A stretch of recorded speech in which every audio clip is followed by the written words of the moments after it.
So let's take a look at the scores. So Grand Valley State's up 40 last meet, but you have Chipola 51-25 on Northeast Oklahoma A&M through 3. And then we have Maryland Youngstown State up 24-17 over Mary Straffton at home. Youngstown State's at home. And then Florida National 23-2 over Island Christian. 6-3-4 in the second quarter. And then 8-6-22 in the second. So Purdue 20 after a high-scoring first quarter, 26-23, the high-scoring first quarter. Big was. We'll see. So. And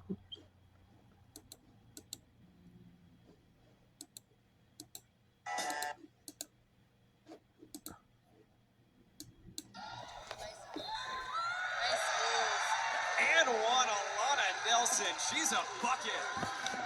And let's go tell you about the women's NIT as well.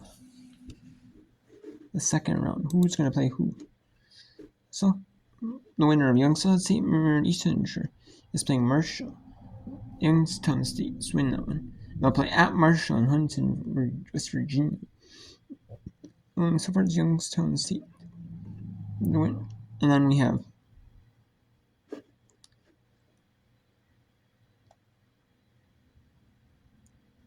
Arkansas State's going to host either Purdue for winner or South Alabama. The winner, Arkansas State's playing in Jonesboro, Arkansas, Friday at 2 p.m. Time is subject to change, though. As of now, it's 2 p.m. And we have Abilene Christian, FIU winner plays Abilene Christian, and Florida National winner plays at Illinois State in Normal, Illinois. That's your Super 16. There's going to be one on Wednesday, or LaSalle at Army in West Point here at 6 p.m. Eastern, 6 p.m. local time. And then there's going to be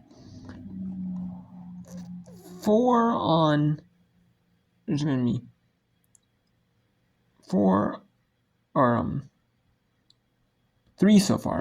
Three on Thursday. Cleveland State at Middle State University at Central Eastern, Murfreesboro, Tennessee. Portland at Montana State at Eastern. 7 Mountain. We're in South Pepperdine at South Dakota at 7 local. 8 Eastern, Vermillion, South Dakota. And then there could be, some of these games could be Thursday. Illinois State, game, and then the Marshall game. Those could be Thursday games. Arkansas State game is in mid-afternoon game. Weekday afternoon game.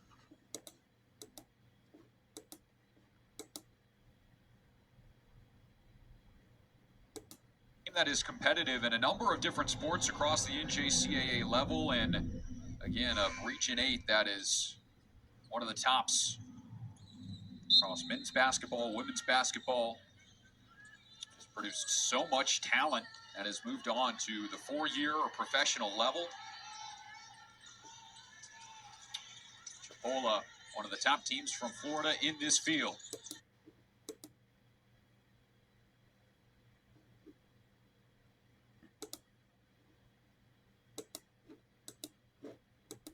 This is the only one on it.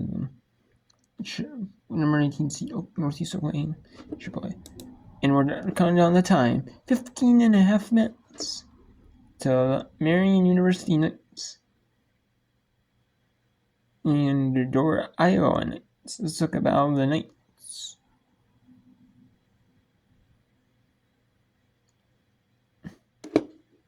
For the national championship. The NEO really has wanted to get all night. Easy looks in transition. Nice floater off the glass.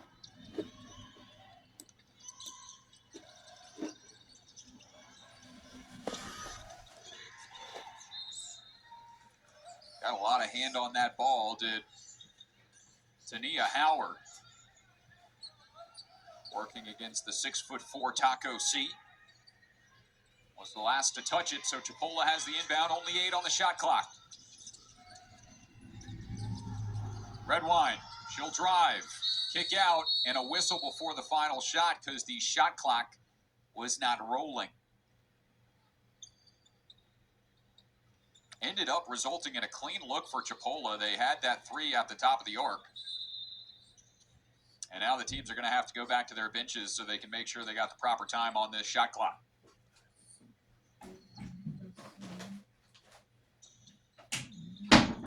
.51 remains in this ball game, and in NEO's season, which has been a great one. That'll send us to a media timeout. Chipola leads big, 26-51 is our score. We'll be back in a moment as we close out our first day of action in Lake Charles.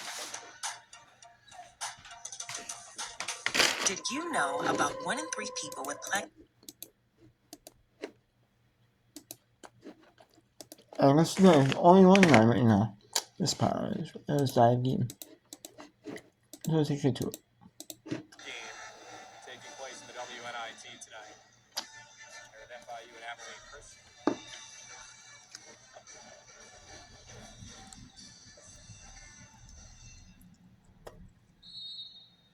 All due respect to that Youngstown State game, I think we got the more exciting, more fun matchup here, at least more points.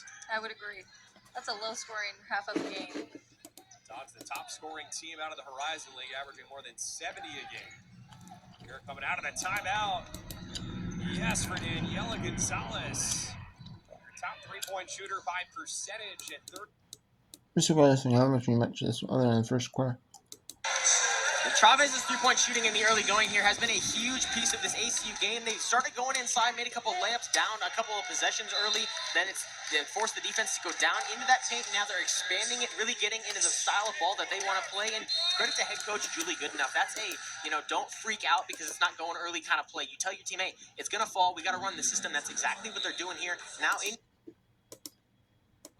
An underclassman on this Carson Newman squad, so I really hope that the Eagles. I mean, yeah, Grand Valley State can score 100. We ran into a really elite team today, but it doesn't take away for how great of a season you've had up to this point. No, and I'm interested to watch Carson Newman play these final few minutes. It's a measure of rising team. Yeah, I mean, these young women are still out here giving it their all, playing their hardest right now, and that's what you ask for in this type of situation.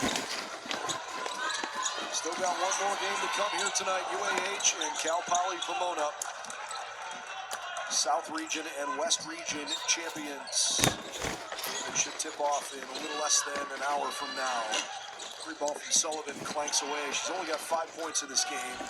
21 minutes on the floor. And saw an opening. The defense slid over and covered nicely, but fouled her. Carson Newman also has Kaylee McMahon on the floor, senior out of Dandridge, Tennessee.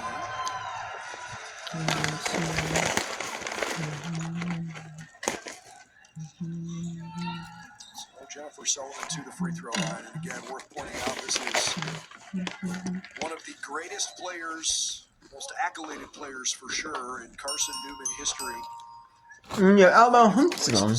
The years of Alabama Huntsman. 5-2 on the portion. I'll play for Newman. And there's Eastern and see I like that they're doing that. And more broadcast stuff. I love the story too. The bomb, how the ticker. Coach said he was able to They bring got like in X Jen Sullivan. boogie She and was big not a games package like deal, sports but that they are like dumb and the there's a couple but girls wrong, on this team that are from like us, Nashville and had some history playing together. next on TV. Jen Reminds you Sullivan, she of started some her career at Tennessee Tech, I should say. So she's certainly been able to close it with a bang here at Carson Newman. 3.5 minutes to play, and a little miscommunication costs them in possession. All right, in the grand scheme of things, I know these won't be the final numbers, but Grand Valley State, 47% shooting it, 9 of 30 from deep, 19 of 24 free throws, only 7 turnovers, 20 assists on 31 made baskets, They scored 18 points off of Carson Newman's 15 turnovers.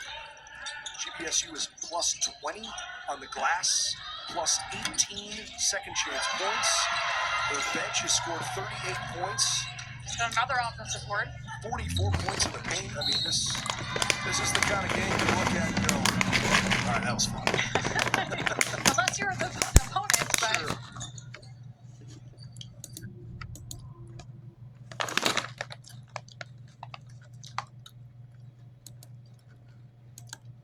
Sure.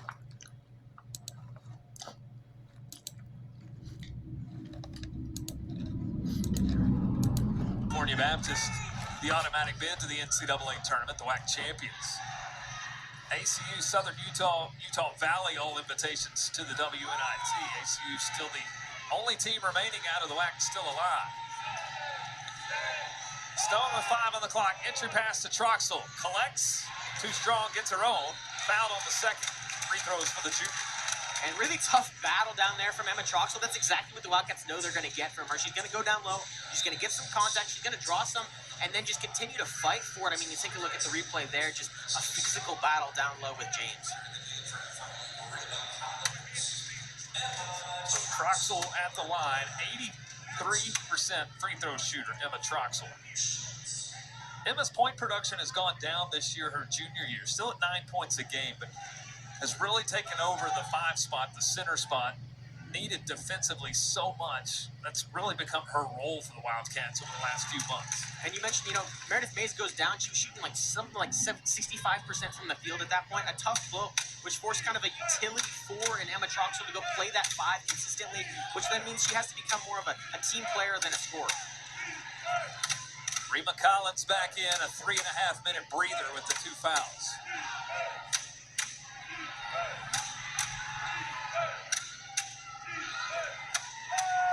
Top of the key, 6 on the clock. Arena cut off. I don't know if she sees the shot clock. Collins does. Missed the shot. Stone the board.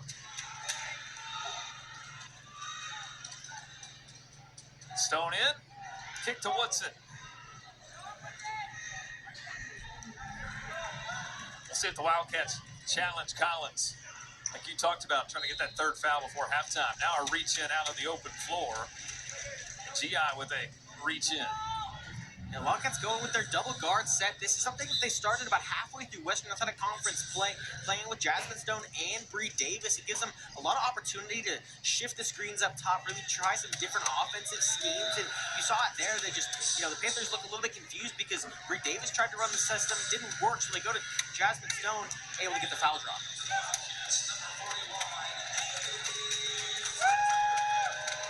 Bree Davis at the line. The Wildcats in the bonus the rest of the quarter.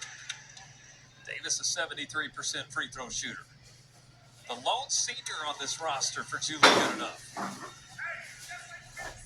A transfer from North Texas. The epitome of team first wins is what you.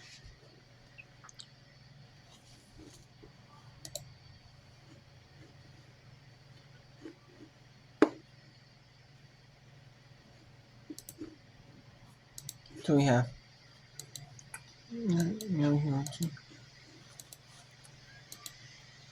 Main Valley State. This is going to be a Christian, obviously, but they're still not 100. Chippewa up 54-26 on Northeast Oklahoma. Chippewa now has their bench, their bench, and I bet they're not really trying to pound the score. They're just trying to their bench maybe rest them and such. Because these community college schools, they don't always have 12 players, and they have 10 deep, 11 deep, maybe even 9, 10 deep. They might go 10 deep even at Division I level. And JC is. And SF remember 41-36 on Purdue, 49.5.